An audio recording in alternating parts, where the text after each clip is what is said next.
பிறந்த நாளில் ஒரு வாழ்த்து கூட இல்லை. அடுத்த அதிர்ச்சியாக விஜயை அன்பாலோ செய்த த்ரிஷா. நட்பில் விரிசலா இல்லை வேறு ஏதாவது காரணமா? நடிகை த்ரிஷா மற்றும் நடிகை விஜய் குறித்து சமூக வலைதளங்களில் புதிய விவாதம் ஒன்று வேகமாக பரவி வருகிறது.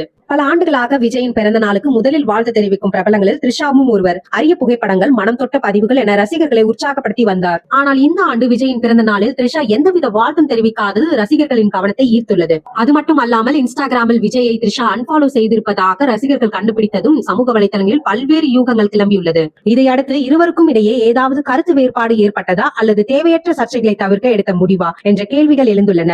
குறிப்பாக விஜயின் தனிப்பட்ட வாழ்க்கையை குறித்து கடந்த சில மாதங்களாக பரவி வரும் வதந்திகளுடன் இதையும் இணைத்து சிலர் பேச தொடங்கியுள்ளனர். ஆனால் இதுவரை விஜயோ த்ரிஷாவோ இந்த விவகாரம் குறித்து எந்தவித அதிகாரப்பூர்வ விளக்கமும் அளிக்கவில்லை என்பது குறிப்பிடத்தக்கது. எனவே இது வெறும் சமூக வலைதள நடவடிக்கையா அல்லது இதன் பின்னால் வேறு காரணம் இருக்கிறதா என்பது தற்போது ரசிகர்கள் மத்தியில் பேச்சு பொருளாக மாறியுள்ளது. த்ரிஷா விஜயை அன்பாலோ செய்தது சாதாரண விஷயமா அல்லது இதுக்கு பின்னாடி பெரிய காரணம் இருக்குதா? உங்கள் கருத்தை கமெண்ட்ல சொல்லுங்க.